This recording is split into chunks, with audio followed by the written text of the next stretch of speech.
A high noon stream for Friday afternoon. I'm Pugs Moran. We do this every Monday through Friday, noon till whenever. It's a current event show.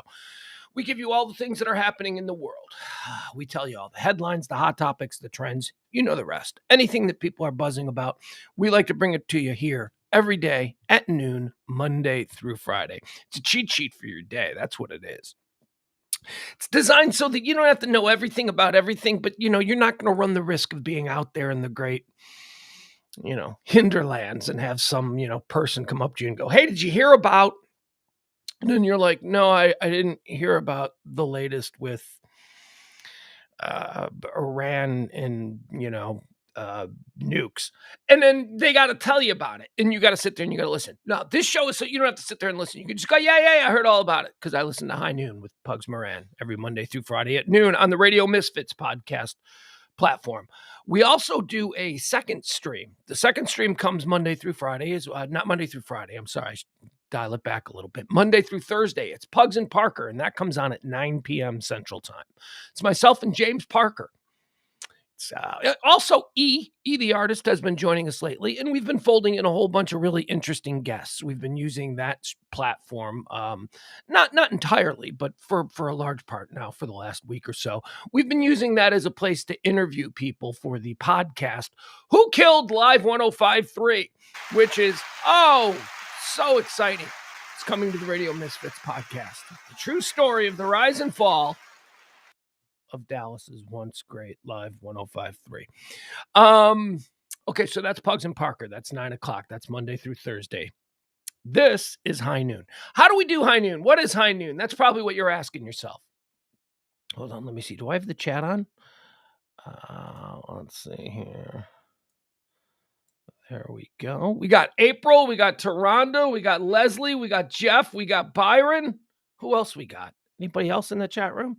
It's good to see you guys, but it looks like numbers are down. I'm saying numbers are down today. It's weird. Usually there's like twice the number here, but okay. Hey, whatever. We're going to work through it. We're not going to let that get us down. It's Friday. What's the weather like?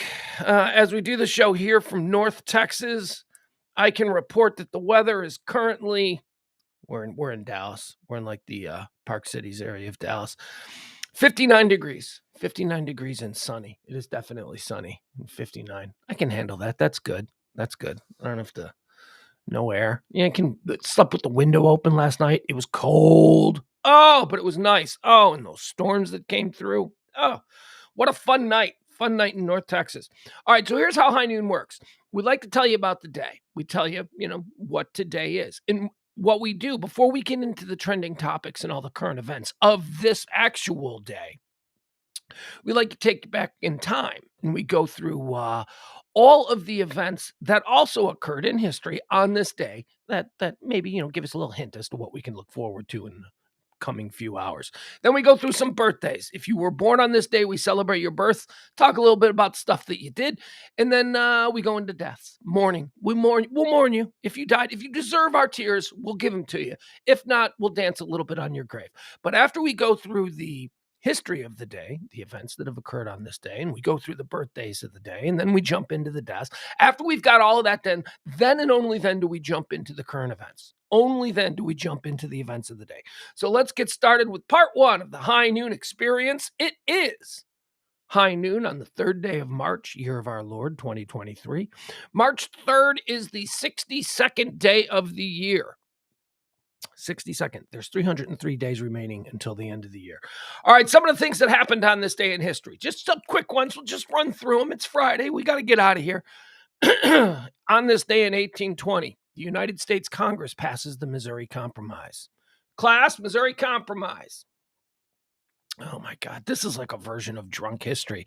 It's like drunk history, except it's a subject you haven't learned about in 30 years. So the Missouri Compromise was about states, right?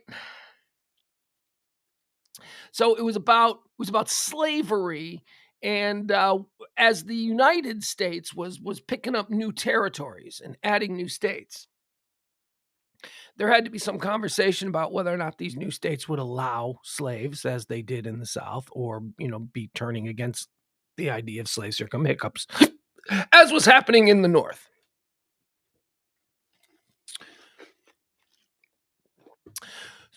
So Missouri was added as a state during the Missouri Compromise, and Missouri was a slave state. And then the North added on this, like the same day, they added a state too to balance it out. And I think that was like Maine or something. So there you go. That's the Missouri Compromise. Missouri became a slave state. Maine became a non-slave state. And it also had to do with the Louisiana Purchase.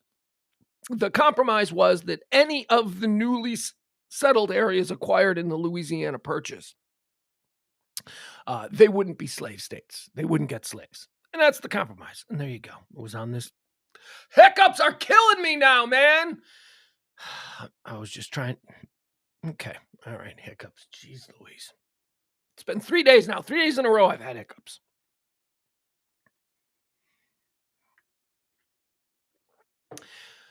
I just had one. Oh, these are fast. These ones are fast. Usually, I can pace them out, but these ones are coming pretty quick. I was so proud of myself because I had spent like the first, month and a half of this new year without being stricken by hiccups during the High Noon Show. And then here we are this week, 3 times in a row. I don't know if you people even find this remotely amusing. I can't imagine that you do, but it absolutely sucks for me. Hiccups. Okay, so I got to do the thing. I got to do the thing where I go black. So just hold on. Go get yourself a drink. We'll be right back.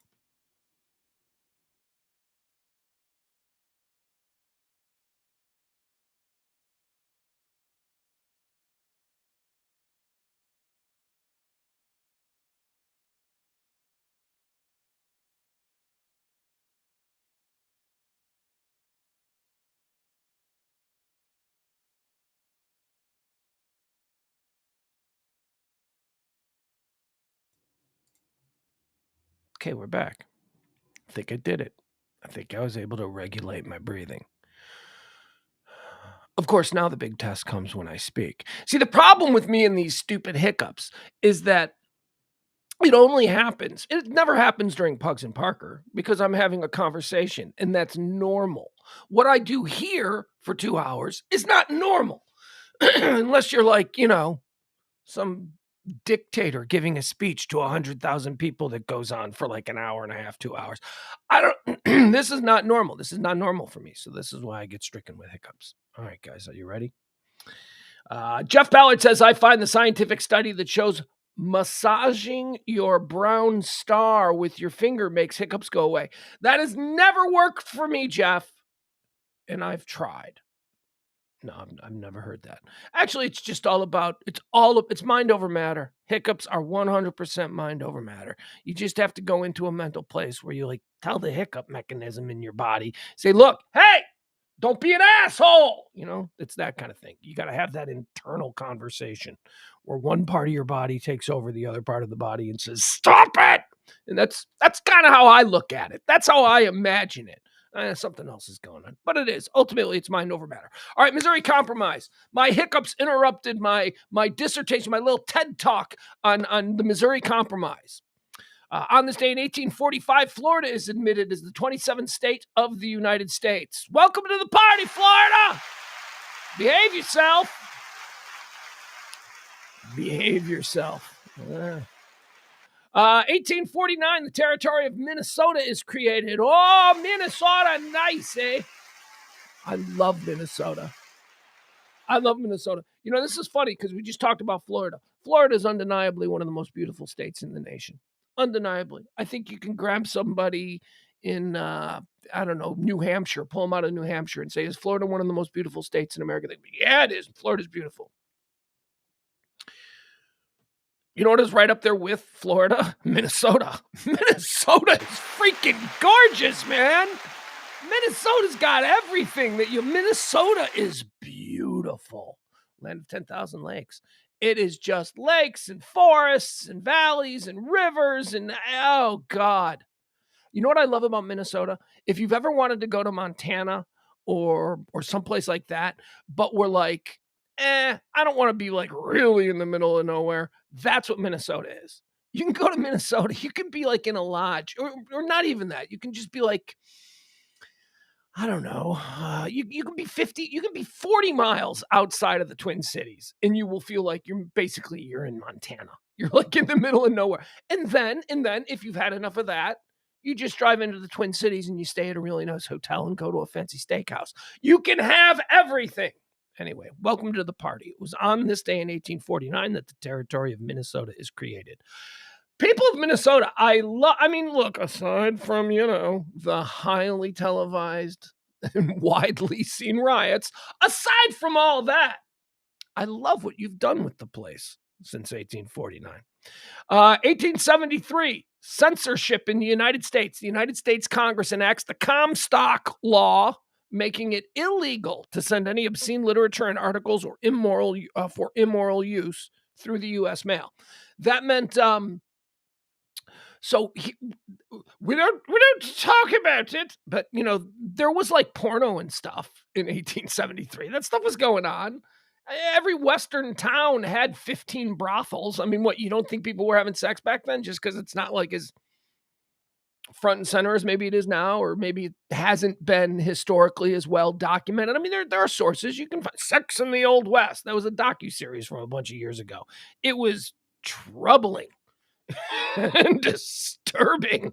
Sex in the Old West was anyway.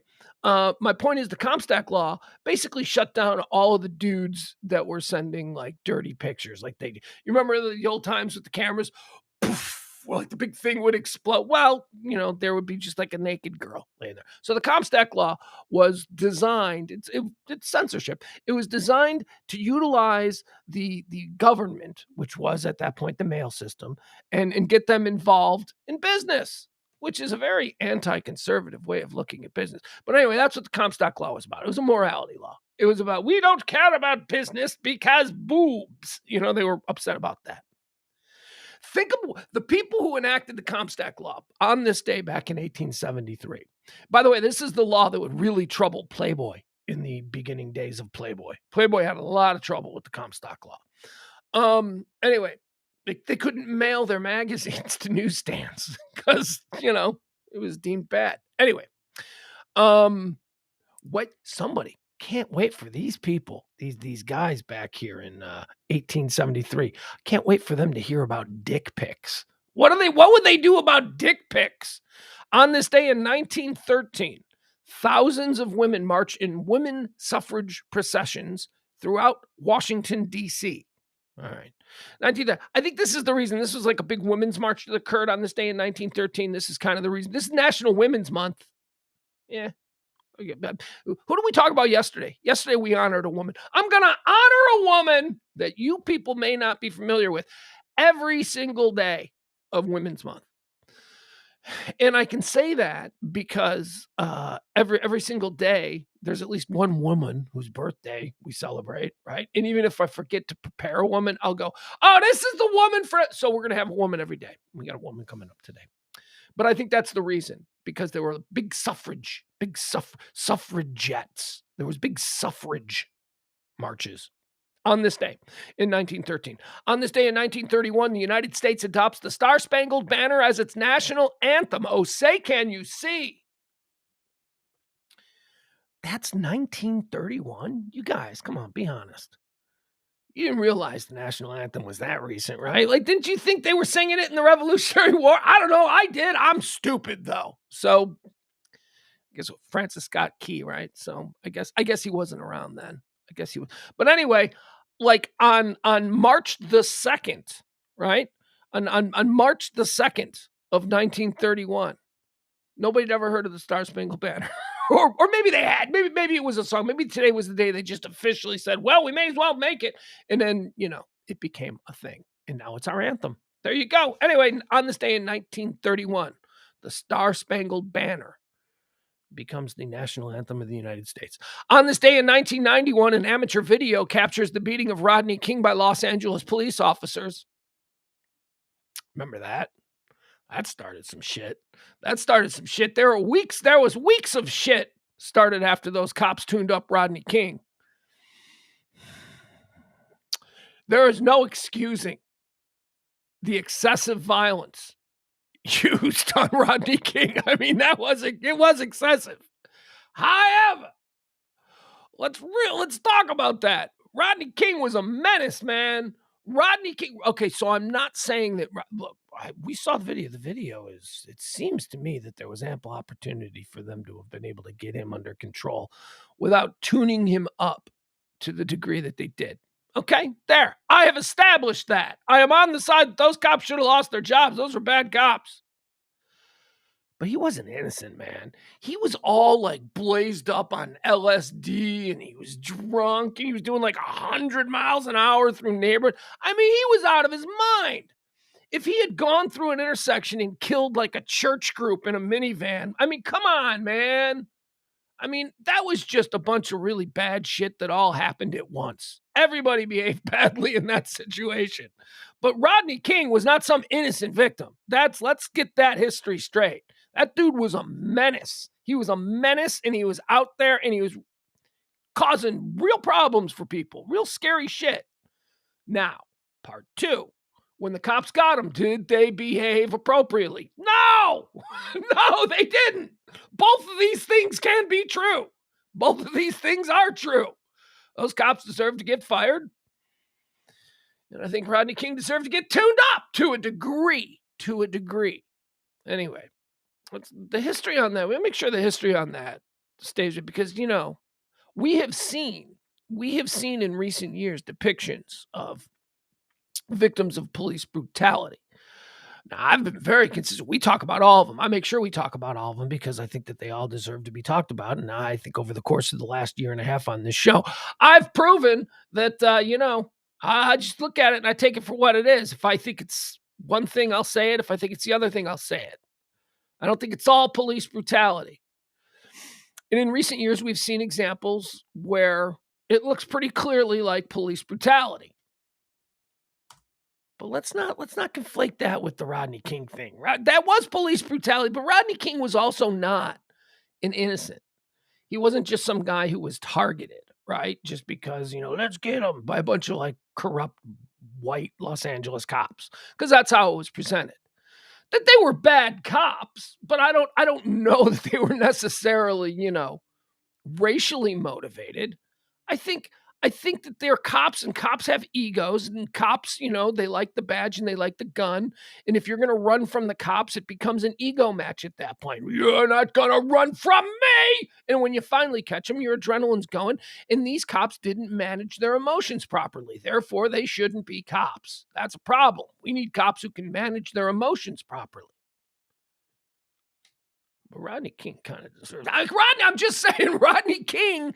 What if I say, what if he's all jacked up on the the Beetlejuice, whatever it was that he was taking, and he rolls through an intersection and kills a family of 4. I'm just saying, he wasn't an innocent. We have seen examples of people who appear to have been innocents who were caught up in a terrible situation with police. But let's not say that about Rodney King because we all know what he did. That was not a good thing. And he was not a good... You cannot... That's my co-host, Schizophrenic Me. You cannot introduce past behavior for... Okay, I know. But Rodney King had an interesting history. God rest his soul. On this day in 2005, Steve Fossett becomes the first person to fly an airplane nonstop around the world solo without refueling. This guy. Mentioned this guy a couple weeks ago.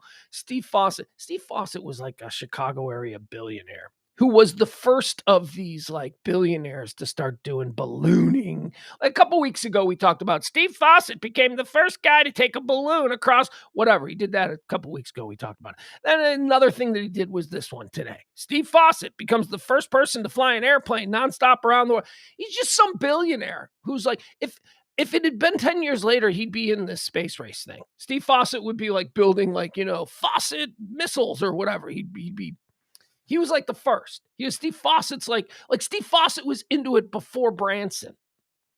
Ugh. He's dead now, Steve Fossett. But, he just always irritated me as a kid growing up because the news always fawned over him. And I'm like, he's just a rich guy with free time. Why are we... Ugh. I'd like to take a balloon around the world, but I don't have the free time for it, see? So why are we celebrating this guy? That's what I felt. On this day in 2017, the Nintendo Switch is released worldwide. The Nintendo Switch, ladies and gentlemen. I have no idea what that is. I'm not a gamer. My kid is. I really do think that I could have a better, more complete relationship with my child if I became a gamer. Man, I don't want to. I mean, I want to have the relationship with my kid. I don't want to be a gamer. It just seems like. Here's my problem. I have at different points in my life become a gamer. When I was very young, I was extremely good at asteroids. And what I noticed at about 12, 11 years old, while being really good at asteroids, while being really good at asteroids, I realized that I had a tendency to hyper focus on one thing. And I started to become like totally addicted to it. I knew that I was addicted to asteroids when I found myself walking up to Number One Fun, the arcade in the Brementown Mall where I lived. Probably about 2 miles away. I walked to the Brementown Mall with like 4 quarters. I only had 4. I could only play 4 games. I walked 2 miles to the Brementown Mall in a rainstorm because I had to play asteroids by myself. Couldn't even convince a friend to go with me. Just walked it by myself with 4 quarters in my pocket to play asteroids. I was 11 years old, and it was at that point that I said, this is crazy. I have a problem here. I need to stop. So I stopped playing all video games. I didn't play any video games through the 90s. You kidding me? All those games. What was the first one that came out? Was it Nintendo? No, Nintendo's now. Is Nintendo now? I don't even know. Whatever. There was like a new, like in the early 90s in college, and you'd be at college parties and you'd see everybody sitting around playing video games. And I was like, this sucks. This is not what a college party. This is not what I was sold on a college. So I never played video games. Then we got into a relationship with the people at Rockstar Games back when we were at Live 105.3. So they sent me, they sent me an Xbox and they sent me like all their games and all that kind of stuff. And I became addicted to Grand Theft Auto. Around about 2005, 2006, just like asteroids, I became addicted to Grand Theft Auto. I was staying up till 6 o'clock in the morning, bleary-eyed, giant 32-ounce Slurpee or whatever the hell it is that I'm sucking on at 5:45 in the morning. And I realized I was like, there was this, I don't even know what version of Grand Theft Auto this is, but there's some version, early version, where you get to this point where you get to the drug dealers, and it looks like Miami, the drug dealer's Miami mansion, and you can steal his helicopter, right? Now, that was a really big thing. That was like a big thing to be able to do, at least back, 15, 16, 17 years ago when I was playing this. And I couldn't get the helicopter. I just couldn't steal the helicopter. For some reason, I couldn't steal the helicopter. And it was at that point that I quit. And I said, I'm a man in my early 30s, and it's 7 o'clock in the morning, and I've just tried 100 times in a row to steal this so I don't play video games. My kid is insane for video games. And I really do think, I don't even know today, on this day, the Nintendo Switch was introduced. I don't even know what that is. I don't know what the hell I don't even know what the Nintendo Switch is. All right, let's talk about some people who were born on this day. What do you say? Born on this day in 1831, we got George Pullman. George Pullman, American engineer and businessman, founded the Pullman Company. Do you know what Pullman is? Pullman is interesting. I like Pullman. Pullman is fascinating. I've toured the Pullman facility. The Pullman plant was like a neighborhood on the south side of Chicago that George Pullman himself, who was like a billionaire of the time, George Pullman created this company town. And it's still there to this day. This was like in the 1880s or whatever. Created this company town where the people would live in this town. They would build. Now, we know what company towns are. We've seen them. They're all across, the industrial and even agricultural parts of America. There's towns that exist because there's one major mill, right? And so everybody works the mill. But that didn't really exist in big cities until George Pullman came along and created this Pullman community, which was like in the middle of a big city, but he just bought all the land. And then he built these quaint little houses and these quaint little streets and these town squares and gazebos and all of these things. And it still stands to this day. Nobody knows what to do with the Pullman area. It's a national landmark. The government has said, no one can destroy this. This is a piece of history. and it's really beautiful, and it could be like a really cool place to live. Problem is that it's surrounded by the worst neighborhoods on the south side of Chicago. So nobody wants to live there. What did George Pullman do? George Pullman made you have to realize before air travel, trains were what it was all about. It was all about trains. And so people were taking trains, and it took like 2 weeks. Like, you go from New York, you're a rich New Yorker, and you want to go see a land speculation out there in California, eh?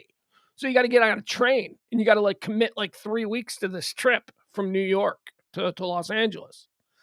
So George Pullman started making cars, specific cars. Like, you're a rich guy and you need the 3 weeks to go to California. You don't want to just sit in a chair and go hang out with the plebes in like some drinking hall. No, George Pullman made like these super kick-ass hotel suite style cars that rich people would rent. Oh, Pullman was a genius. Pullman, it was like private air. It was basically private air travel before air travel. It was like private car travel. You had your own car and you had everything in there. Everything that you could need. It was just like a real kick, and you'd spend 3 weeks in that thing. George Pullman, born on this day in 1831. Born on this day in 1847, Alexander Graham Bell. It's going to seem funny to you that I just say that Alexander Graham Bell, they claim he did the phone, but I don't know. And we move on after I just spent like 5 minutes on George Pullman. But F you, Alexander Graham Bell. I'm not sold on your creds. Born on this day in 1882, Charles Ponzi, Italian businessman. Charles Ponzi, Italian business, just says Italian businessman. But you could probably guess from his name Ponzi that he was a con man. He was Charles Ponzi. That's where we get the term Ponzi scheme today. Born on this day in 1882. Born on this day in 1911. Jean Harlow. Jean Harlow, ladies and gentlemen, it is National Women's Month. And every day of this month, we'll stop down and spend a little bit of time talking about a lady you may or may not know who deserves a little bit of credit. And a little bit of credit is key here because, Jean Harlow. Here's the thing about Jean Harlow. This is why we're going to talk about her for National Women's Month. Jean Harlow was an actress. She was an actress in the 1930s. She's probably the most famous actress of the 1930s. If you want to look at it like this, yes, this was the early days of Hollywood, but not the earliest days of Hollywood. This is the early days of talkies, but Hollywood had existed for quite some time, making silent films and stuff like that. So anyway, in the earliest days of talkies in the 1930s, Jean Harlow became a superstar. She was the biggest female movie star in the movies, in the talkies. Married to William Powell, who was another very big movie star of the time. Jean Harlow, the other thing is the term, you've heard the term blonde bombshell, right? The term blonde bombshell, been used for everybody, was originally coined for Jean Harlow. The term blonde bombshell, that not Marilyn. Marilyn was the blonde bombshell, but Jean Harlow was the original blonde bombshell. That's what the newspapers called her. That's what her Hollywood publicity said. So that's ground zero for that term, blonde bombshell. She became the highest grossing female actress in history. She was a phenomenon. She was, we talk all the time about, the most beautiful woman in the world. She was considered the most beautiful woman in the world. All of these things. To this day, we still know the name Jean Harlow, which is interesting because there are so many other superstars of the era that we forget. But people know, well, hey, Madonna name checked her, right? In the song Vogue, Harlow, Jean, called her Harlow Jean, and then, did whatever. Making the Scene or whatever. I don't know what the song was. But Jean Harlow she has somehow become a name that even if you can't name a movie that she was in or anything, you go, Jean Harlow, yeah. She was a movie star. Yeah. She has somehow, William Powell, she was married to William Powell. William Powell was her husband. He was a big movie star. Nobody knows who William Powell is, but people might go, oh yeah, I've heard of Jean Harlow. Here's why I say that she's so interesting, because she made all of this impact. She was the biggest movie star of her time, biggest box office. She dominated the 1930s in film. She died at 26 years old. 26 years old from a tooth infection, no less. 26 years old. We still know who she is now. We still hear the name Jean Harlow from time to time.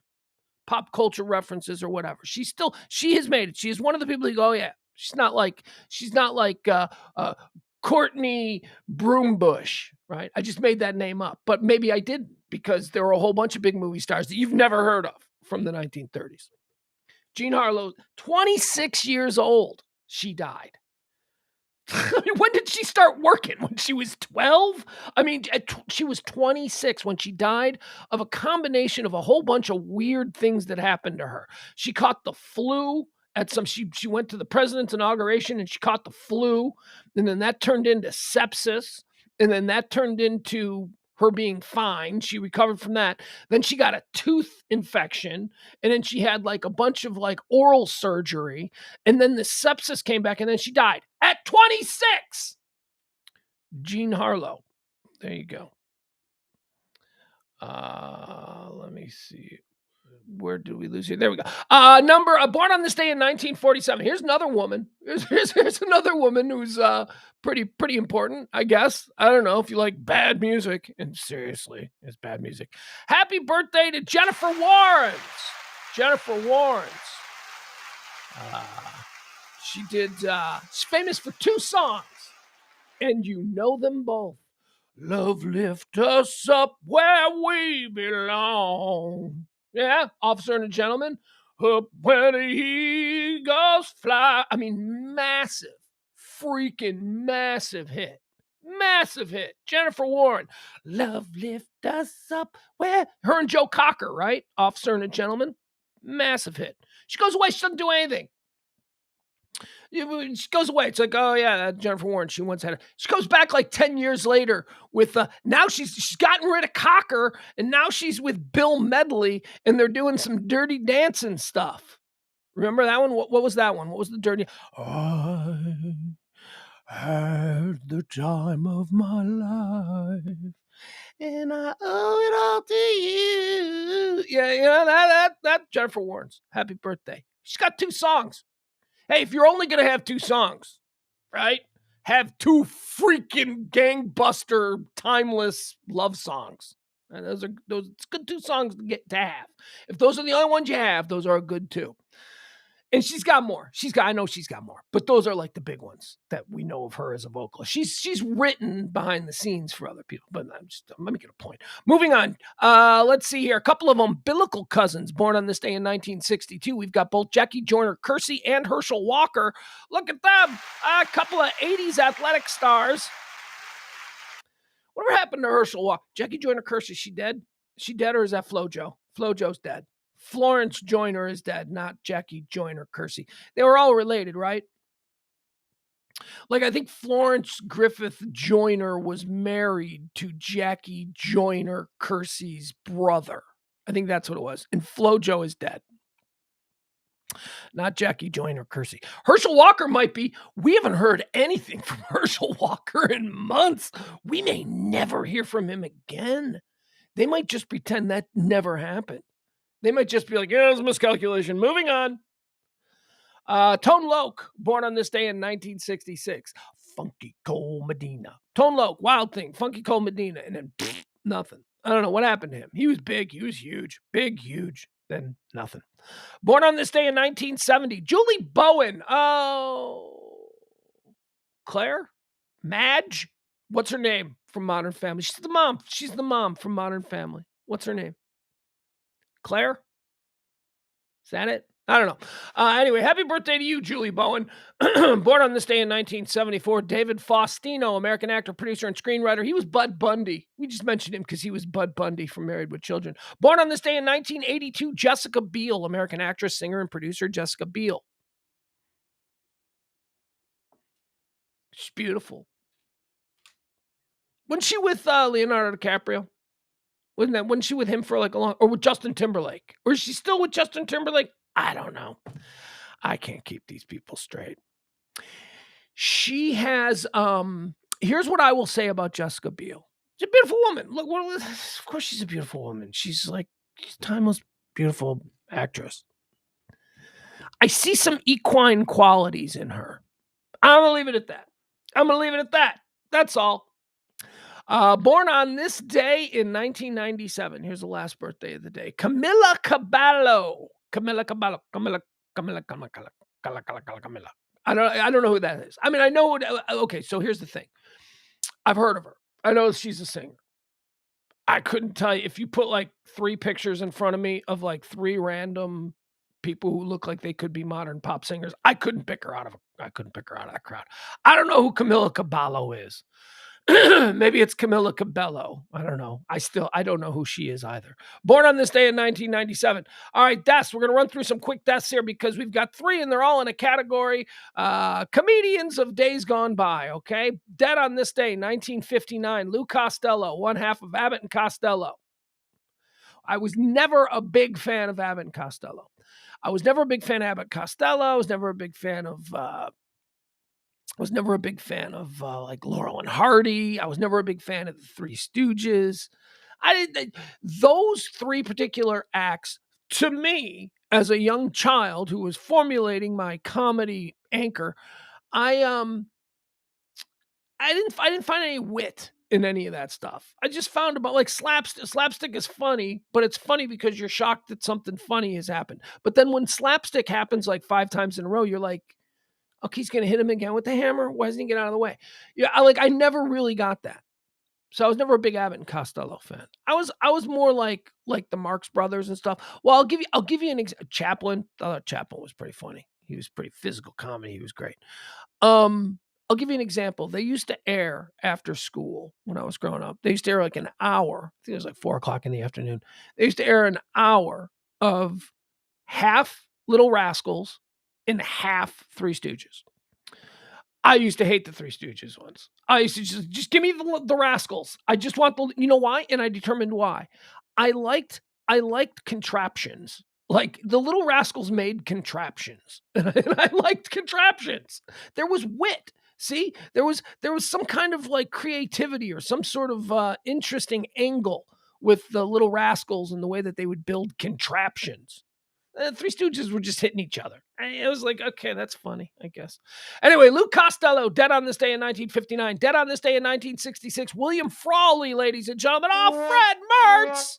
That's who he was. He was Fred and Ethel, Fred Mertz. Dead on this day in 2018, David Ogden Stiles. Hello, David Ogden Stiles. It's a very regal name. He was Winchester, right? Winchester on MASH. He wasn't Frank Burns. Like there were a couple interchangeable characters on MASH. And well, obviously, whoever was Hawkeye's best friend was interchangeable because that went from Trapper to BJ and nobody even skipped a beat on that. And then there was Frank Burns. Frank Burns got replaced by Winchester. Frank Burns got replaced by David Ogden Stiers, who died on this day in 2018. I didn't like Winchester. I liked Frank Burns better. You know why? Because Frank Burns was kind of Frank Burns. There was a vulnerability with Frank Burns. Frank Burns was pretending to be better than he was, but Frank Burns knew that inside Frank Burns was just a mess of a person, and that came through. So I liked that character. Winchester was just a prick. Winchester was just a rich prick who I don't even think you were supposed to like. But at least, I found something to connect with Frank Burns with, even though Frank Burns was a dick too, don't get me wrong. All right, let's get into the trending topics of today. Do we understand what today has meant? We've gone through the history of the third day of March. We've gone through the births and the deaths of the third day of March. So now let's turn our attention to what is happening and making the news today, because that's what we do here on the High Noon Show. Israel, Iran, and Russia. We're going to start here. Oh, they got a thing going on. All right, so Iran's got like a nuke, or at least they're about to have a nuke. We got a nuke. And they know, Iran knows that, as I talked about yesterday, that this means that they need to start watching the skies because the Israeli jets are coming any minute. The Israelis are not, under any circumstances, going to allow Iran to have a nuclear bomb. They're just not going to allow it. So we should expect the Israeli Air Force to do some bombings in Iran relatively shortly. And what that's going to do, I mean, I always scoff at people who are like, World War III is coming. Because I'm like, dude, World War III is not coming because of Russia and Ukraine. All right. That is a European war that will be contained. That is not a problem. However, when you sprinkle on top of that, that now we're not going to be able to stop Israel from starting an all out war with Iran. We're not. We're just not. How Iran reacts to, their shit being blown up by the Israeli military, which, by the way, is a very serious military. The Israeli military is very serious stuff. So now what? Now we've got wars in the Middle East that are breaking out that we're going to have to choose sides on. We're in the United States of America. We're going to go run to Israel's defense, and now all of a sudden it's Israel and the United States and a coalition of the willing who are now going against Iran. The problem with that is that Iran is now talking to Russia about Russia providing, because Iran, for a while now, has been sort of cozying up to Russia. Iran has been like, hey, we don't have a problem with your Ukrainian thing, right? Iran's been doing that on the down low for about a year now. And now Iran is going to Russia and saying, give us your defense stuff, because when they start coming in from Israel, we need you to prevent. So here's what they want. So here's what Iran is asking Russia for. Now, whether or not Russia gives it to them, we'll see. Quite frankly, this is a bargaining chip for Putin.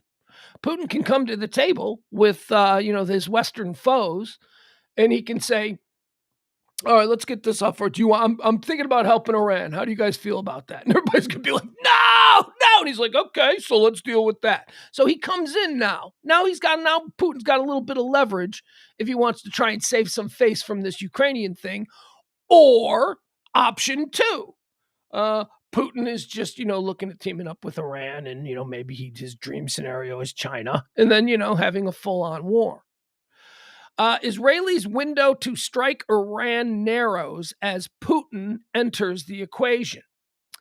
Iran is seeking sophisticated new air defense systems from Russia that Israeli officials believe will narrow the window for a potential strike on Tehran's nuclear program. The prospect of Iran getting the system, the S-400s, would accelerate a decision on a possible attack. People in Israel and the United States with knowledge of these discussions said. But here's the thing. Okay, so yeah. So it is concerning to the Israelis now that not only do the Iranians claim to be a couple of days away from having a nuclear bomb, but it's also troubling to the Israelis to now learn that Iran is looking for beefed up defense systems from somebody, who's a little bit sketchy these days on the world stage, Russia. Yeah. So that's what's happening there. However, it needs to be mentioned. Russia is saying, well, comrade, if we give them that was French. I went into French there. Comrade, moose and squirrel. First we get moose and squirrel. Then we get missile defense system. Yeah. Okay. So it would be like, comrade, we can give you missile defense system. It's very good missile defense system, but 2 years. 2 years. They're like, it'll take 2 years. Russia's saying, yeah, but we give it to you, but it'll take 2 years. That's fine. Israel's like, their guys are zipping up their flight suits right now, so that's kind of fine. Alex Murdaugh is trending. Alex Murdaugh got sentenced to everything. Oh boy, he got the full boat. Yeah, yesterday, about 4:00 in the afternoon, the jury in the Alex Murdaugh trial. Alex Murdaugh is the very well-connected South Carolina attorney. His family goes back generations. They've basically owned the entire county where these people operate. And Alex Murdaugh is... hold on. What this is. I hate these ads that even when you have it quieted, they still pop up with the noise. I don't want that. Hold on. So Alex Murdaugh, very connected guy. Turns out he was just like a crazy person. He killed a bunch of people.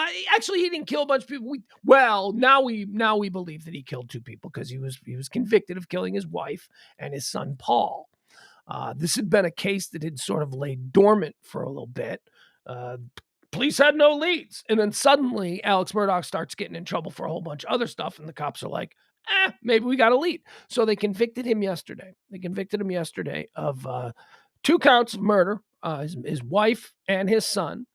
And this morning was the sentencing. Alex Murdaugh was sentenced to life in prison Friday, capping off the sordid and spectacular downfall of the scion of a once powerful Murdaugh family. The legal dynasty that he continues, the leader of the legal dynasty continues to deny that he killed his wife and son. All pretense of innocence was stripped from Murdaugh, who stood before the judge, a convicted murderer, donning for the first time a beige prison jumpsuit and wrist-to-leg shackles. South Carolina Circuit Court Judge Clifton Newman excoriated the 54-year-old defendant before handing down the maximum 2 double life sentences. All righty, let's stop worrying about this clown show and just put him behind bars. Now we got to focus on Buster, but we got to focus on the kid next. Buster. Yeah. Stephen Smith. You ran him down on the road, didn't you, Buster? You murdered that kid. You were having a gay relationship with that kid, and he was going to start talking about it. And you, Buster Murdaugh, back in high school, you ran him down on the road and killed him. Nobody ever even questioned you about that. Season two of the Murdaugh family next year. Let's reopen the Stephen Smith murder, and let's see if we can't get Buster to stand trial. Florida bloggers are trending today. Oh boy, I don't like this. And you shouldn't either. This is not good. People misuse the term slippery slope. People misuse that term all the time, or they apply it disingenuously, like to something that is really not a slippery slope or whatever. This is a slippery slope, man. This should frighten any First Amendment advocates out there. If you First Amendment, everybody believes in the First Amendment until it's something they disagree with. Then it's like, nah, shut up, But if you are truly a First Amendment advocate, this is shocking. Florida bill will require bloggers who write about the governor to register with the state. That's a legit bill that is going through Florida right now. That if you are a blogger, if you're a political writer, or if you're somebody, a hobbyist, an amateur, whatever, if you put up any kind of written commentary and it pertains to the governor of the state of Florida, you must register with the state. Holy fuck, man. That is not good. Tampa, Florida. Florida Senator Jason Broder wants bloggers who write about Governor Ron DeSantis and other members of the Florida executive cabinet or legislature to be forced to register with the state or face fines. Fucking big government. What happened? I thought this was all about making government smaller. Now government's going to start fining me because I wrote on Facebook about, the governor of Florida. Are you fucking kidding me? I mean, this Jason Broder has absolutely no understanding of what the Constitution of the United States guarantees and promises. This guy has he has no idea what America is. This is a Soviet 1940s kind of proposal. Broder's proposal, Senate Bill 1316, would require any blogger writing about government officials in the state of Florida to register with the state legislative services offices or the Commission on Ethics. In the bill, Broder wrote that those who write an article, a story, or a series of stories about the governor, the lieutenant governor, a cabinet officer, or any member of the legislature, and receives or will receive payment for doing so, must register with the state offices within 5 days after the publication of the article or face fines and possible jail. Man, that is fucking scary. That is really scary. Those are the kinds of things. Now, here is what I believe will happen with this. We'll never hear about it again. The bill's going to die. They understand how troubling this kind of rhetoric is and how they don't want this being mentioned. This guy is an idiot. This guy is a moron who is trying to do something to show his fealty to Governor DeSantis. So he's, throwing himself out there going, anybody who says anything bad about these people need to be on a list. Like, that's what he's doing. And so, maybe he's looking for an appointment. Maybe this will pay off for him personally. But I don't believe that this Florida legislature has any there's no way that he thinks that this is going to pass. He knows. He's just grandstanding to get the attention of the governor, who very well may be the next president of the United States. So you can see how he might be thinking personally down the road. What if I wrote a bill that says we kill anyone who says anything bad about Governor DeSantis? And his staff was like, okay, yeah. So when he becomes president, he might make you Secretary of Agriculture or something. That's a good plan. But let's tone it down a little. Instead of let's kill anybody, what if we just said we're going to create a list? I like it, a list, because then we can find out where they live and kill them when they sleep. I like that. It's crazy. It's crazy law. We have to be able to. I do this entire show 2 hours a day, just stream of consciousness. I'm just talking. I'm just leaning heavy into my First Amendment right to say stupid shit. I might be wrong about stuff, but you know what? I'm allowed to be wrong.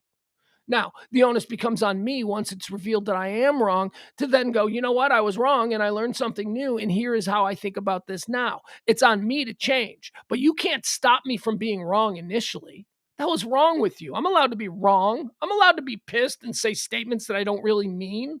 How far? Slippery slope! This is what I'm talking about. Slippery slope.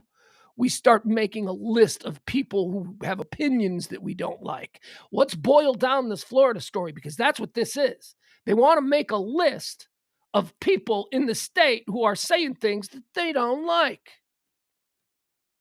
That is the very definition of a slippery slope, because that slope gets really slippery once you identify the people who say things that you don't like. You can slip off that slope. Now what are you going to do? You can go pay them a visit because you got them on a list. You know where they live now. You're going to call your buddy in the local police department down there, maybe have them pulled over a couple of times in the next month just to kind of shake them a little. What are you going to do? You got a list. You know where they are. I never underestimate the human ability for corruption and what the individual human being is willing to do by utilizing his own personal power, whatever personal power he has in his universe. I don't like this. I don't like bloggers being put on lists. I'm a streamer, so maybe, Feinstein. Feinstein has been hospitalized. Dianne Feinstein. Oh, God, this woman. Just it seems like you could smell her 30 minutes before she comes into the room, right? It's like a combination of some perfume that hasn't been manufactured since the 1960s. And mothballs, grandma mothballs. And then just death, just overall death, just whatever air is coming out of her ears and all. There's a stink to it. She's been hospitalized. What's she hospitalized? Isn't she hospitalized for something stupid? Well, I guess nothing is stupid when you're 1 billion years old, right? She's 90, something like that. Oh, shingles. She's got shingles. Oh, shingles are bad. Shingles hurt. All right, so Dianne Feinstein, she's not running. Thank God. She shouldn't have ran last time. She hasn't been, I don't think she's been a fully functioning human in 20 years. But God bless her with her shingles. I hope that, they find a way to mitigate the pain, because, nobody deserves to go through that.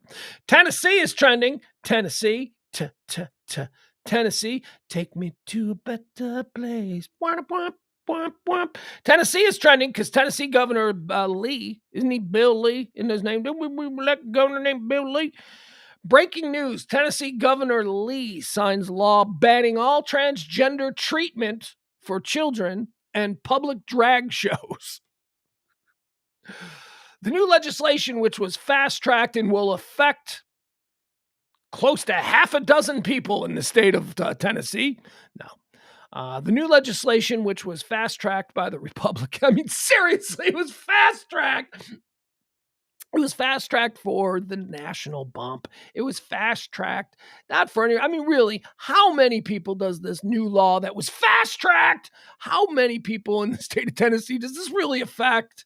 This isn't emergency aid for some town that's water is now 50% piss.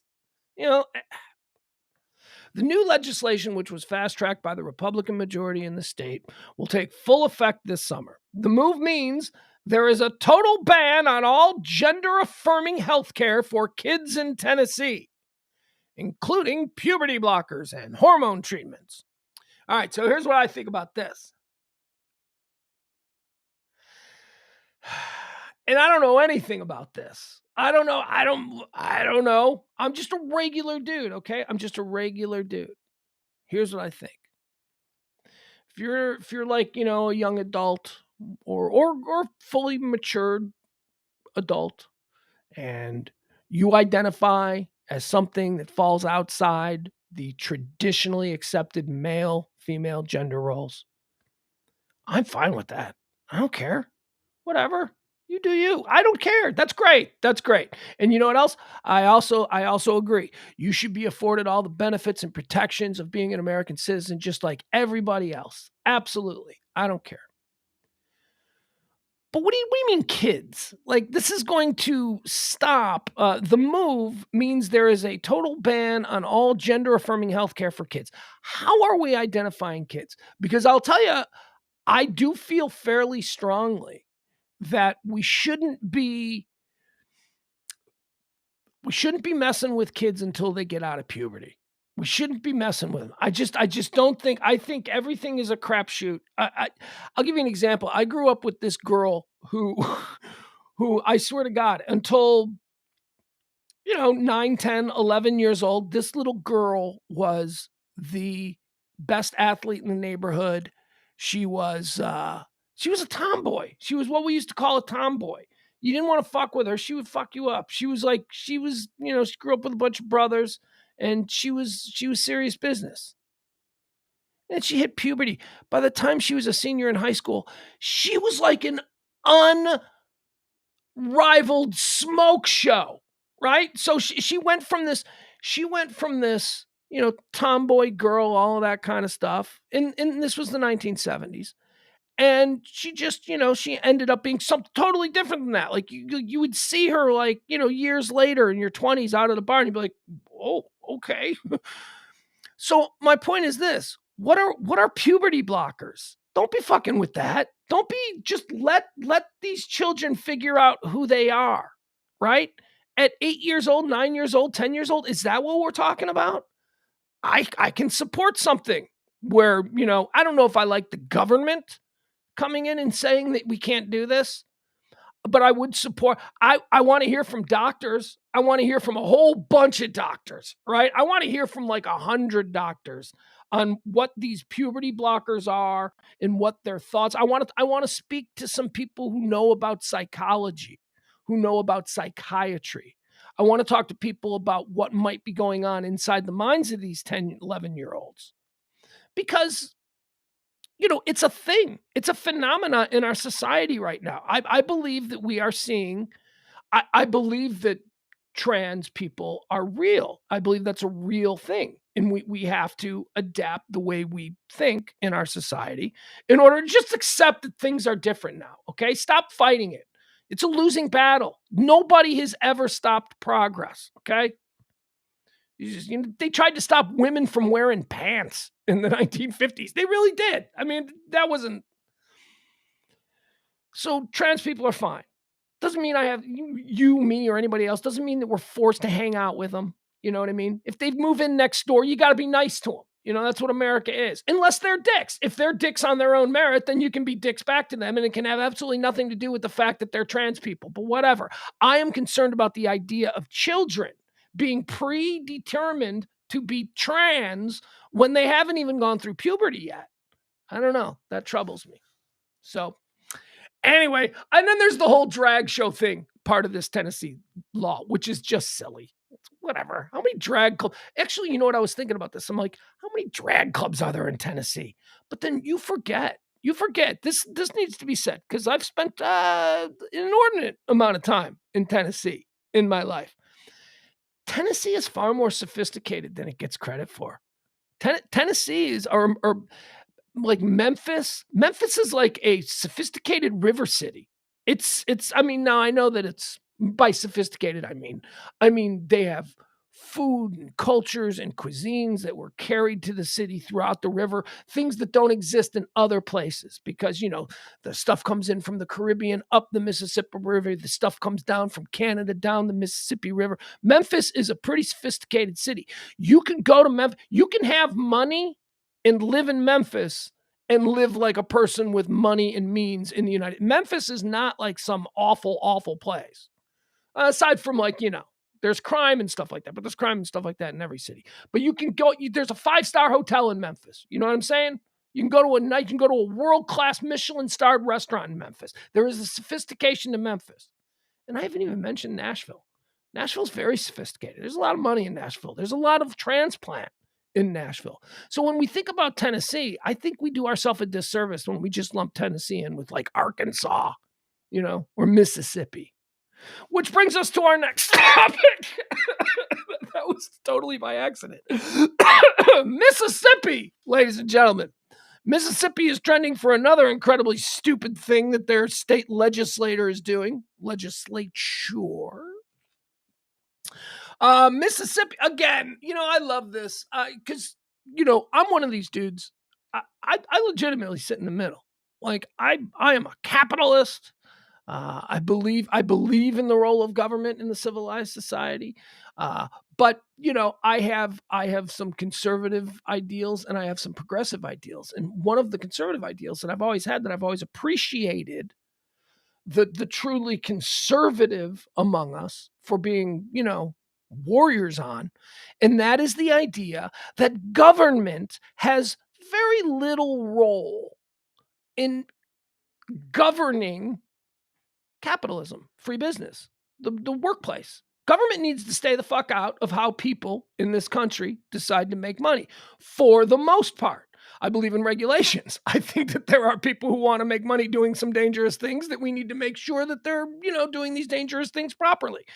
However, it had always been a very, very cornerstone element of conservatism in America, of which Mississippi would certainly be one of the conservative centers of America.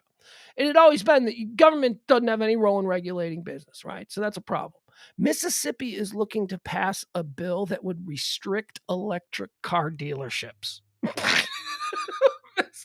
Why? Again, ask yourself why. What? This has nothing to do with the people of Mississippi.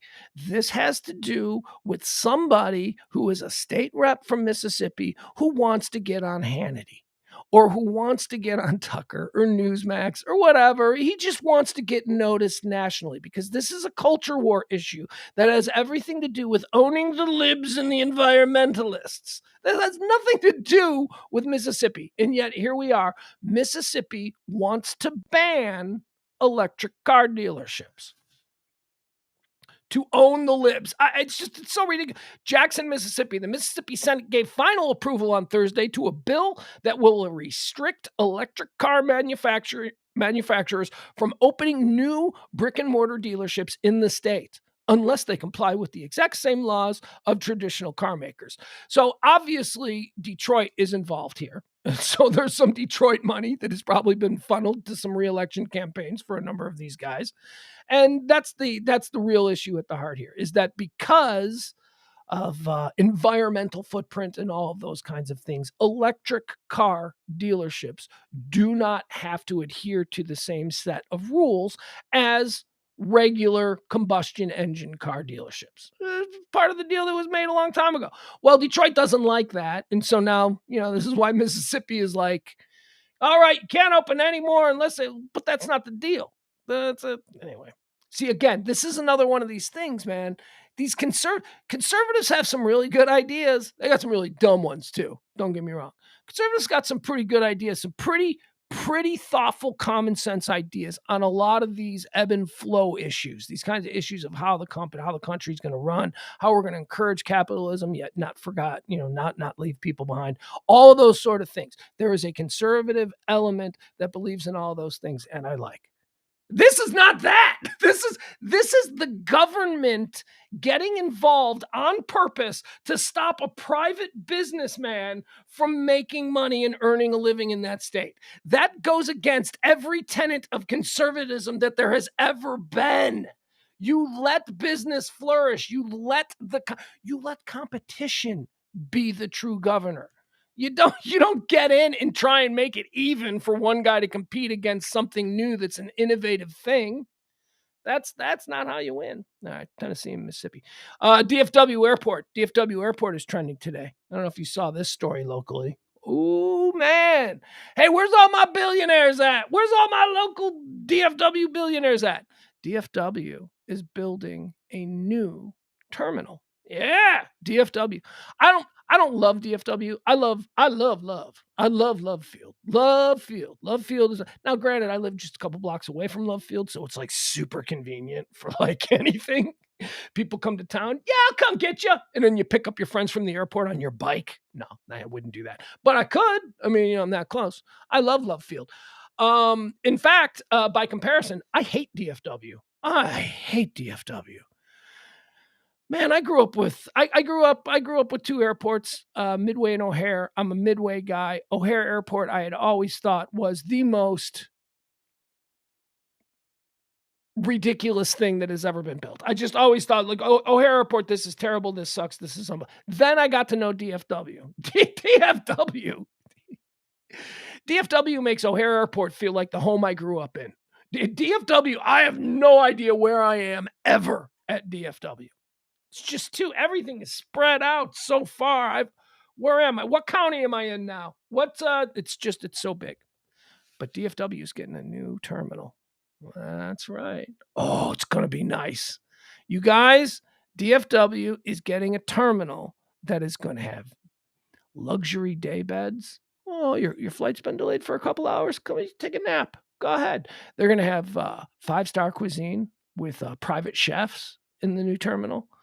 They're gonna have your own customs and your own security. You don't. That's you got the other one out there, but then this new terminal is gonna have its own customs and security. It's gonna be great. It's gonna cost. What's it gonna cost? It's gonna cost. It's gonna cost a lot of money. It's gonna cost. Okay, I don't have the number right here. It's a 12,200 square foot facility. It's going to sit adjacent to DFW's. It will include a private suites in addition to a signature lounge concept called the Salon. The design, amenities, and chef-led culinary program will reflect the uniqueness of Dallas and Fort Worth, blending Western heritage with modern cosmopolitan sensibilities, according to the company. How exciting is this? We are getting a brand new world-class, super fancy terminal at DFW. DFW. Our DFW. Not for us. You ain't getting in there. I ain't getting in there. This is being built for celebrities and the super rich. That's right. If you're super rich, here's what's going on. This is happening at airports all over the country. Big major airports are now creating these like super VIP airports. Like they're airports within airports for people who, just because maybe you were at an airport once and you saw Ben Affleck and you're like, hey, it's Ben Affleck, right? So they don't want that to happen anymore. So now, super rich people are going to be able to be in a special area with like movie stars and celebrities, and it's going to cost like 50 grand a year. It's like some ridiculous thing. It's like a country club. They're allowing these airports to build these country clubs for people who don't want to fly with the plebes. The plebes, that's us. That's you and me, the great unwashed. I mean, look, it sounds fun if you can be a part of it, but come on, man. Just another reason to be like, oh, you can't even be with us. So these inconveniences that we all must adhere, you don't have to adhere to those just because your dad invented the pop top, or your grandpa invented a way to cut French fries back in 1890, and now you don't have to wait with the rest of us. I do want to go. I'll get in there. I'll get in there once. I got a lot of stupid rich friends. I got a lot of, you know what I mean? Like I got stupid friends who like do like stupid shit like that. And I won't get on there. I won't get in there on my own merits, but I'll get invited. Like I might just like sneak through with somebody at some point and I'll be like, yeah, look at how these motherfuckers live. Look at this. Private massages. What? Yeah, just crazy. Anyway, coming to DFW. So the reason that the airports are doing this, I said that these are popping up. Now here's what's happening. Because here's the great ugly truth that people don't, you hear all these like environmentalist people. And who's not an environmentalist? I like to go outside. I like to breathe clean air. There are places where we can all come together on the whole environmentalism, right? We can. Just because, you say, I like air that's, not visible, right? If you're like that, it doesn't make you like some weird tree hugger. Anyway, so people are flying private. Like more people than ever before are flying private. Public commercial air travel has gotten so bad. It's basically turned into Greyhound bus travel.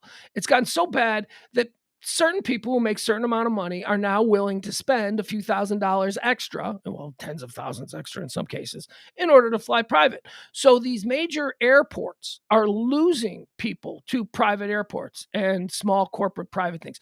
So what they're trying to do is they're trying to make the experience of flying for their customer base who flies a lot. Rich people fly a lot. Rich people fly more than poor people.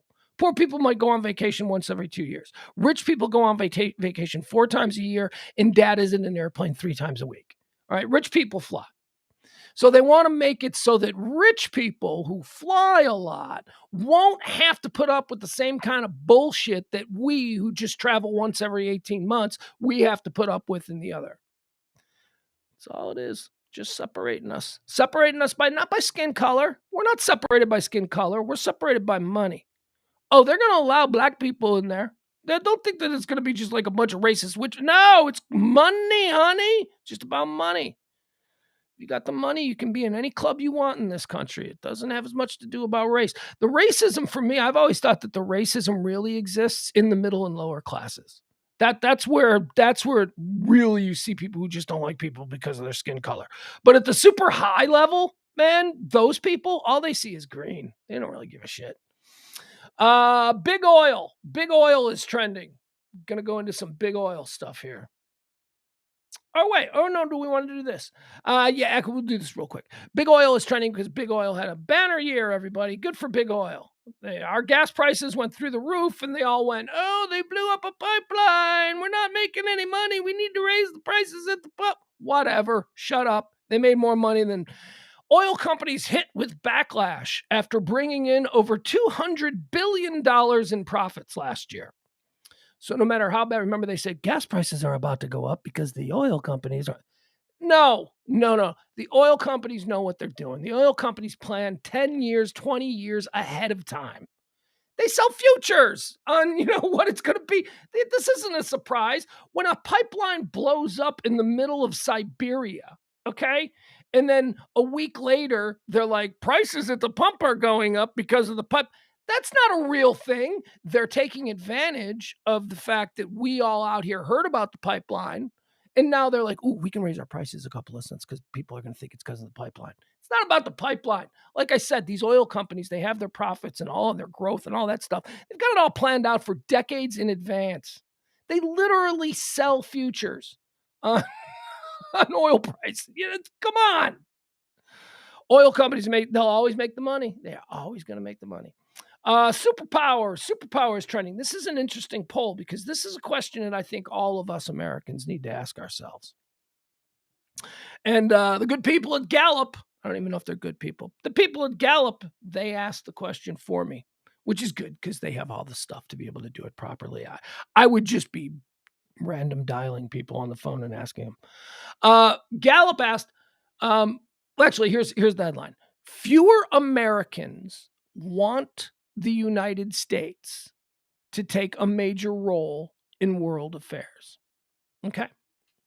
So less Americans, according to this poll, than ever before, less Americans want the United States being a superpower. They want the United States being the most influential government voice, soul, spirit, whatever, of the globe. 65% of Americans prefer the U.S. to take the leading or major role in world affairs. All right, so 65% of Americans want us to be the superpower. They want us to dictate the way of the rest of the world. 65%. Of that 65%, 20% want us to have the major role, whereas 45% just want us to have, like an important role, a voice, a big voice in it. So 45% want us to have a big voice. 20% of us want us calling all of the shots. This is down from 69%. Okay, so it was 69% in 2019, and then it was 72% in 2018. The current figure is 1 percentage point below the prior low from 2011. In almost all years since Gallup first asked the question in 2001, more than 7 in 10 Americans have favored a leading or major role for the U.S., including a high of 79% back in February in 2003. Yeah, that was when we were waging war against the world. 79%, like, yeah, let's go. In addition to the current 65% who want the U.S. to take a substantial role in world affairs, 27% prefer a minor role, and 7% want it to have no role. Fuck you, 7%. This is only the second time, along with in 2011, when more than 30% wanted the U.S. to take a limited role, if any, in trying to solve international problems. All right, so what this really is, this is a superpower question. Do you want the United States to remain a superpower? That's it. That's the question. Now, you have to understand what comes with being a superpower. What comes with being a superpower is that we're constantly settling disputes, that we're constantly sending troops places to calm people the fuck down. It also means that when we do get everything calmed down, we get a little taste. You know what I mean? A little bit of skim off of whatever profit. It's a very lucrative thing to be the superpower. It also means that we have to spend exorbitant amounts on our defense, because when you're the superpower, you also have to have the power in that superpower equation. So that's something. So we spend an exorbitant amount of money on that. What else being a superpower? It would have to do with an inherent belief that our way of looking at the world, the United States, Americanism, the way of looking at the world is the best way of looking at the world. We have to believe that. We have to all agree that America. Here's the problem in 2023. We don't all agree on that. You couldn't get, if the question was, hey, America, and then everybody vote, right? Hey, America, is the way. Well, maybe it would, because everybody would look at it their own way and just think, well, I look at it this way and I'm an American, so this must be the American way. Look at governmental policies and the way that we've attempted to keep the peace since the end of World War II. Has there been a lot of issues? Oh, God, yeah. Is the world really that bad, though? I mean, I don't know. We haven't had endless wars on our shore. We're here in America. Things are actually pretty good for us in America. I don't know that we really embrace that. Since we became a superpower, I mean, we had 9/11. That's terrible, right? But it's not like we've ever been invaded. It's not like we have war. I don't know. Here's what I'm working through right now in real time during this little stream of consciousness rant. Do I think the United States should remain a superpower and dictate to the rest of the world? I think yes, I do. But I also think that there is a moral anchor to Americanism. And I worry that we don't all agree on what that moral anchor is. So, do I want to be a superpower? Yes. Do I think that we are currently in a state where we can be effective global leaders? I don't think so. I don't know, man. It's complicated. Because again, we like to think that there was once a time, like maybe in like 1930, when we were all American Joes. It was all about us, America. See? That ain't us anymore. That ain't who we are. We people. There are people like that. There are people. Have you seen the Putin over Biden t-shirts? I mean, what the fuck is going on in this country, man? I mean, what? The idea. I mean, look, I think Trump is hysterical. I think he's hysterical, and Biden ain't my guy. Trump is unintentionally hysterical because he's not trying. He's trying to be cool, which is why he's hysterical. Because anytime someone tries, anyway, Trump is hysterical. But I would still take him over Putin. Like if they were like, "Hey, should we have Trump again, or you want to just go ahead and make Putin president?" I'd be like, "No, we can do 4 more years with Trump. All right, be good for laughs. We just got to keep an eye on him, make sure nothing totally squirrely happens, but it'll be fine." I mean, that's where we are in this country. We're in a time when like people hate the other American political party so much that they're like embracing the propaganda and rhetoric of longtime enemies of Americanism. So I don't know. Should we be world leaders right now? Should we be superpowers? Or should we just, hey, look, I used to love the idea of us being an isolationist nation. I was big on isolationism when I was like 17. I thought, hey, we're just like this floating rock in the middle of the ocean. Nobody can get to us.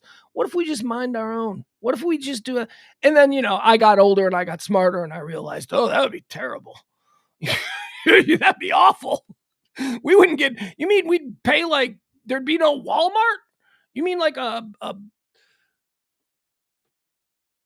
thing of paper plates would cost like $1,000? Yeah, I mean, it would just be crazy. So I understand why we don't stay isolationists and why we've benefited over the past 60, 70 years from being a superpower. We've benefited. So I say stay the course. I say let's keep being America. Let's keep being the most important. But let's also work on our little internal. Let's commit to couples therapy here in America. And let's agree that, it's better that we're calling the shots than having somebody else calling the shots. Could you imagine that for the modern day American? Like you, me, or anybody a couple of generations maybe below us, people, maybe the ones older than us. We've grown up in America our entire lives. Could you imagine if all of a sudden like there was somebody else who was just obviously bigger and more important than us in the world? What kind of like an attitude change would that have in our daily lives? Be like I love England. I love going to England, but I'm an American. And every time I go to England, I'll stand on a corner and I'll go, you fucking people exist because we let you exist. Right? I like that. And those people have to walk around, and we're friendly with them. We don't say that, but those people have to walk around every day knowing, my God, we only exist because the Americans let us exist. I mean, that's really it. So imagine us, all of a sudden, we're walking around in America going, we're only existing because the Chinese are being cool right now. I don't want to live like that. So anyway, fewer than ever believe that America should be a superpower. I think we still should, man. Hey, man. Better to be good than bad. Look at it like a sports team. The superpower is like, the Kansas City Chiefs. I want to be that. I don't want to be the Chicago Bears, the last place team. Speaking of, look at this. Here's another thing that's trending. Okay, so this conversation, I love this conversation because this is a fun, well, look, if you want to be a bitch about it, then it's like an angry, we get mad about this conversation. I think it's a fun conversation to have. I think it's interesting to think about. And I think that if we could all just calm the fuck down, you weirdos on the left, you weirdos on the right, just everybody calm down. Let's talk this through. National divorce is trending again. National divorce. Marjorie Taylor Greene, she mentioned it first a couple of weeks ago. And it's, and everybody was like, what? That's treason. You don't know what treason is, do you? That's not treason. Anyway, that's what people said. And by the way, she's probably guilty of like, half a dozen kinds of treason. She's probably done some really dumb, obvious shit that no one's caught her for yet, but whatever. But this wasn't treason. Marjorie Taylor Greene saying national divorce, it's not treason. So what does that mean? So that's like blue state, red state, right? So like we'd have a national divorce. We would have states that are blue states, and then we'd have states that are red states. But that doesn't really fall conveniently along, say, Mason-Dixon type lines. Like, we'll have a bunch of Berlins. We'll have a bunch of Berlins in this country. We'll have cities that are blue, that are progressive, and they're completely surrounded the way Berlin was. Berlin was in East Germany, but the West also wanted a chunk of Berlin. So they made a deal with the Russians and they said, okay, so all of Berlin will be in East Germany, but half of Berlin will belong to West Germany. So it's like a weird situation. So we're going to have that? Is that what a national? And what does that mean? Like, okay, so we have a national divorce. Is it going to be a good divorce? Like, I could look, if we want to experiment with a national divorce and we can all promise that, it's a nice, perfect divorce where nobody's angry, that's fine. But are we going to have like border wars between like Illinois and Indiana? What are we talking about? What is a national divorce? How are we going to handle the national divorce? I'm kind of okay with it. I mean, look, I understand. I understand being someone who's directly in the middle. Here are my thoughts on a national divorce. And yes, I understand that they conflict with my earlier rant about how I want to be a superpower. Superpower conversation is off the table. If we go through with a national divorce, we're not a superpower anymore. Now we are Canada. Now we are Australia. We got some stuff, but now it's split up among two different nations. And those nations, I don't know if you've seen the last couple of years in this country, they don't get along. Blue America and red America don't get along, and they're both heavily armed. I don't know. What does that look like? A national divorce. I mean, so like the East Coast will be blue. The West Coast will be blue. But again, you'll have red pockets in California. You can't tell me, sure, Los Angeles, San Francisco, the big major urban centers in California are going to be a part of blue America. But Bakersfield? I mean, there's a shit ton of crazy red California. How's that going to work? I don't know. Anyway, national divorce. It's trending. Actually, I should probably tell you why it's trending. Oh, because a third of Americans agree. A third of Americans agree with Marjorie Taylor Greene's national divorce call. 47% of Republicans back it. So half of the entire Republican Party backs a national divorce. 47%. That's within the margin of error. 50. We'll call 50-50. Half. Okay. All right. Let's talk about it. Let's have a fun little conversation about it. Let's see where it goes. Ford has a new patent. Oh, here's some bullshit. People, check this out. This is some bullshit. This is more big government. Not big government. This is big corporate. I don't know what. Look, everybody's like, big government, big government. Man, big corporate scares me way more than big government. Big corporate can do shit big government can't do.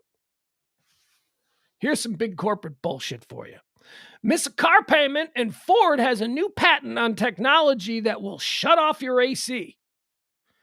That's some punitive bullshit right there. That is. I'm gonna miss my Ford. I'm gonna miss my payment on my new sweet Taurus. And suddenly my air conditioning is gonna work. That's punitive. That doesn't stop me from driving the car. It doesn't enable you to somehow now take possession of the car after I've missed a payment. You're just being a dick. You're just going to turn off. It's going to also screw with your radio. You're not going to be able to use your radio. They're just being, this is, fuck you, Ford. This is some bullshit. I hire some dudes and just go get your deadbeat cars. So, what is this? Some punitive bullshit. Let's see here. Ford Motor Company has filed for a patent on technology that could remotely shut down your radio or your air conditioning, could lock you out of your vehicle, or prompt it to ceaselessly beep an annoying sound if you miss car payments. Now that's funny. That's funny. You're going to get in the car with like somebody. I imagine some like young girl. She's in college. She works 2 waitressing jobs. She's got a back seat that's filled with Burger King bags. And makeup and all kinds of stuff. And she's just, you're in the car with her and you're just like, what's that sound? Because there's just like a constant beep, beep. And you'll know when somebody, this is terrible. You're just being mean. This is just punitive. There are ways for you to get your car back. They're long established ways for you to get your car back. Yes, sometimes you're going to give somebody a car loan and that person's going to turn out to be a deadbeat. And you're going to have to go get that car. This is not your first rodeo. This has been the process for a good 50, 60, 70 years of, car financing in America. You don't need to turn off their air conditioning. You're being a dick. You're just being a dick. Go get their car. Look, that's dicky enough. You walk out in your driveway and your car's gone. And you're like, my car got stolen. And then your next thought is, oh, wait, I haven't made a payment in like 3 months. It's probably not stolen. All right, so that's what Ford's going to do. They got a patent on that. Although they claim, they're like, yeah, we won't use it. But it's there. The technology is there. The technology, this new Ford tech that they got, they're saying that, yeah, sure, we can do that. We ain't gonna, but we can. It's there. There you have it. All right, folks, that's going to do it. That's all the stuff that I have prepared for you. I don't see. Let's see. Do we have anything else we need to talk about here? Let's jump on over to Twitter. Let's see what's happening on the Twitters. Jungkook is trending. Jungkook trends just about every day. I've seen Jungkook trend more than I've seen anybody. He's more Jungkook. I've seen Jungkook trend more than George Santos. Who is Jungkook? Not a clue. Don't have a clue. I think he's probably somehow aligned with a South Korean boy band, but I don't know. Jungkook is trending. Dylan Brooks is trending. He's an NBA player, but he's got a porn star name. That's a porn star name. I don't know. Every time I see Dylan Brooks or hear Dylan Brooks, I go, isn't there a porn star named Dylan Brooks? Like from like a long time ago? I don't know. Let's see. It's World Wildlife Day. So go out and kill something. Go eat something. I'm kidding. I don't know. What do you do? Celebrate World Wildlife Day any way that you see fit. It's World Wildlife Day. Go get attacked by a bear. Go ahead. It's World Wildlife Day. De La Soul is trending. Chris Rock is trending. Oh, this is going to be fun. This is going to be fun. Okay, so is it Saturday night? Let me see here. I got to take my. Hold on. Hold on. Hold on.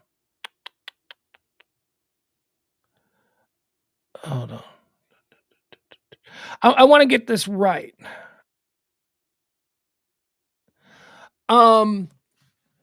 Chris Rock has a new special.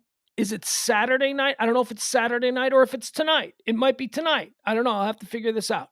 Chris Rock has a new special, stand-up special, which is going to be debuting on Netflix. It is going to be streamed live. Okay, so he is going to he's going to do this. This is a live streaming stand-up concert. Chris Rock, first time that he's released anything new since the Will Smith thing. Apparently, it is loaded with finally his take on the whole.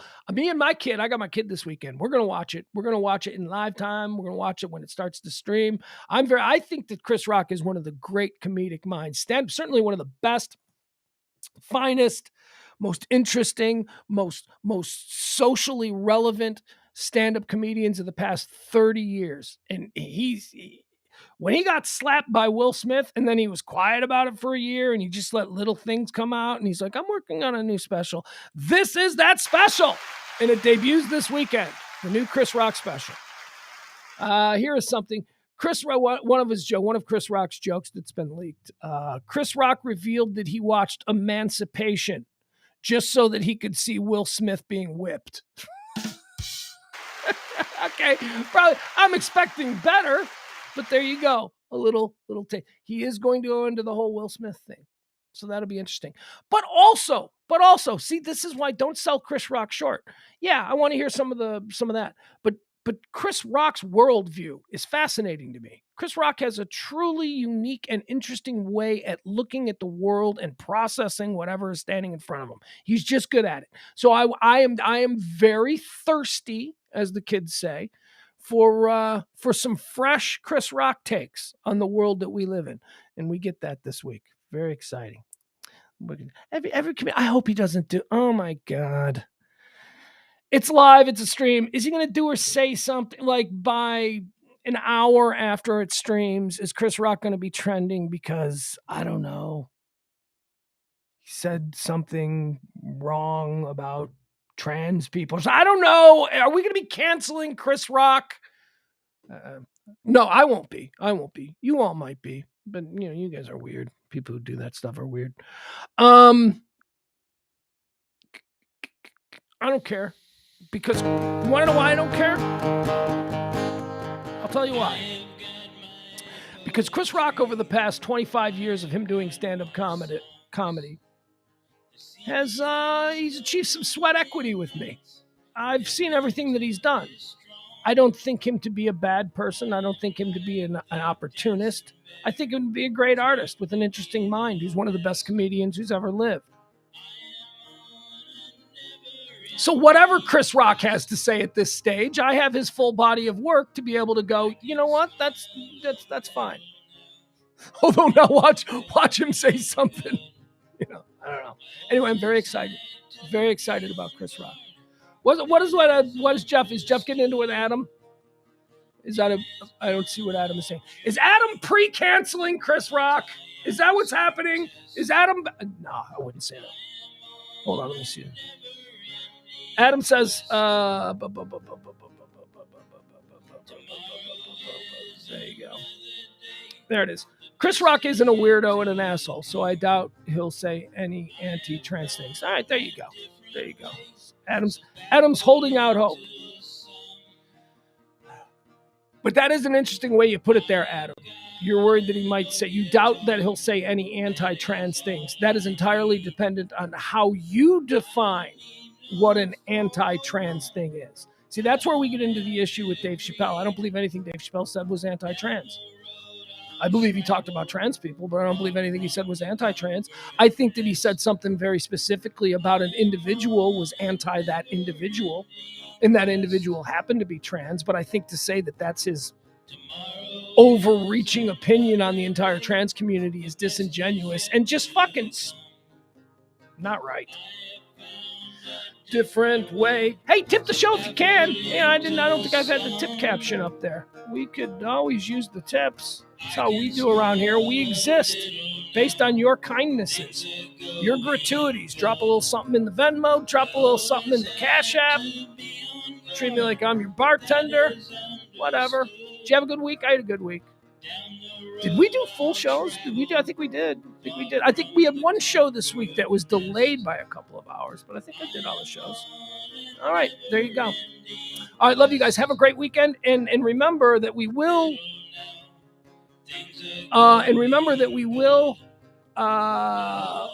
If anything big happens, any kind of big breaking news or anything like that, we're going to jump in. We'll jump in and cover it.